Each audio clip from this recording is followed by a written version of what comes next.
All right, I have one more video for you all. Our last two videos, we were looking more at our themes from week 1. Pelvic anatomy, movement that corresponds with pelvic anatomy for the different stages of labor.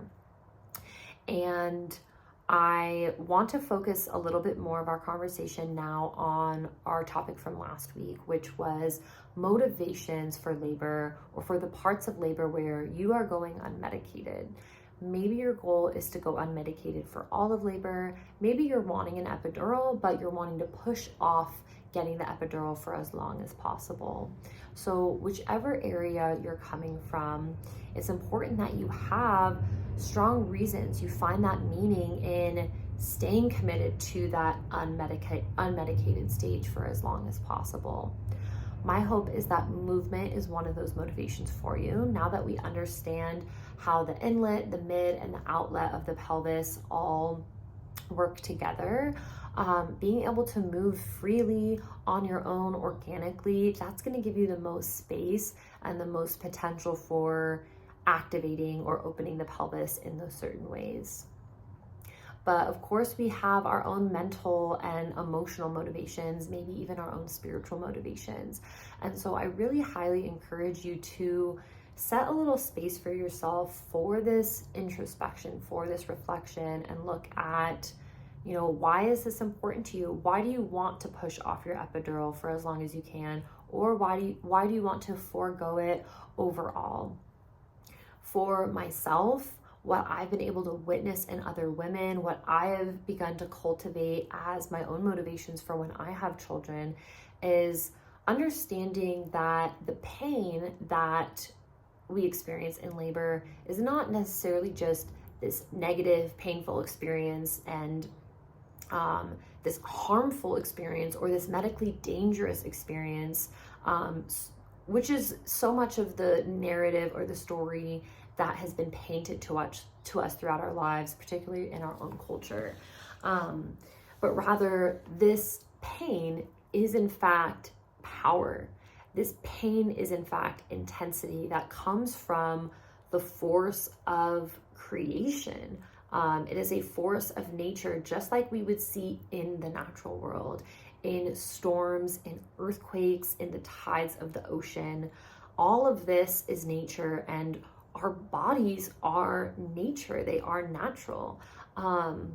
Your baby growing within you, starting out just as a single cell, there is this force of nature that is creating them within your body.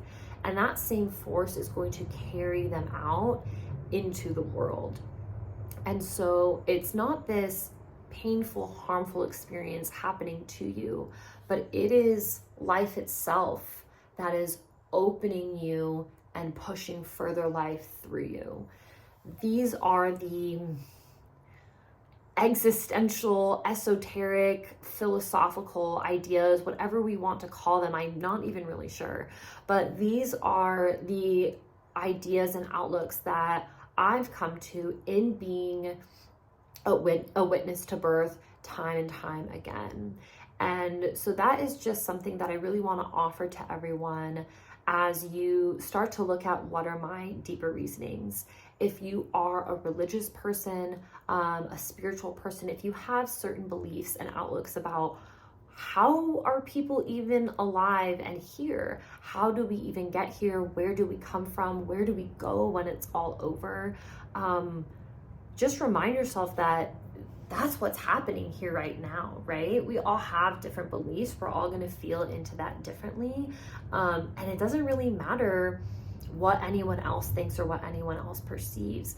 But if you are coming from a place of belief, of faith, if that's something that you can really hold within your vessel, then you get to enter into this really beautiful and profound experience, not this experience that is a perceived medical danger.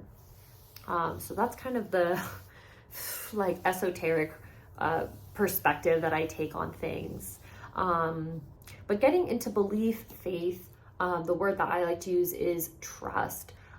Trust in your body is so vitally important. if we can have trust in birth, if we can have trust that your body knows exactly what it needs to do, then you can really just start working on getting your mind out of the way. If you have different anxieties of like, what if this happens? What if that happens? What if the baby gets stuck? What if I tear? A lot of that anxiety, a lot of that stress can kind of block you from being in coherence with your body. Our bodies have been doing this since the dawn of human time. And only within the last 150 years have we started to view the body as something that malfunctions within the creation or the birth of human life. Of course, there are pathologies that happen. Of course, there are emergencies that happen. That's why we have obstetrics and the sciences and the technologies that we have today. But they're often used to an extreme level when we don't actually need those interventions or those outlooks. And so really forging that trusting relationship with your body, feeling that, not just saying it to yourself rationally, but feeling that within yourself is going to allow you to really soften within the mind. I think it's helpful to know that our society and our cultures have evolved exponentially faster than our nervous systems have evolved. And so our nervous systems and our bodies still think that we're out there living in the jungle or living in the desert and fighting for our lives or our survival like we did thousands and thousands and thousands and thousands of years ago, right? So that's how our nervous system is working. Our rational mind knows that that's not happening.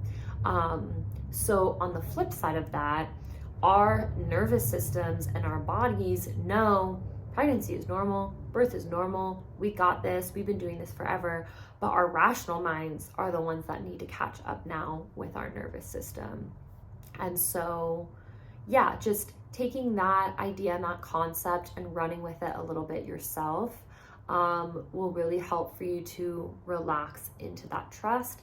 Feel that as something that's coming from you, as opposed to, okay, yeah, I trust my body, I wrote it down, I'm reading it, and my mind is going to wrap itself around this trust.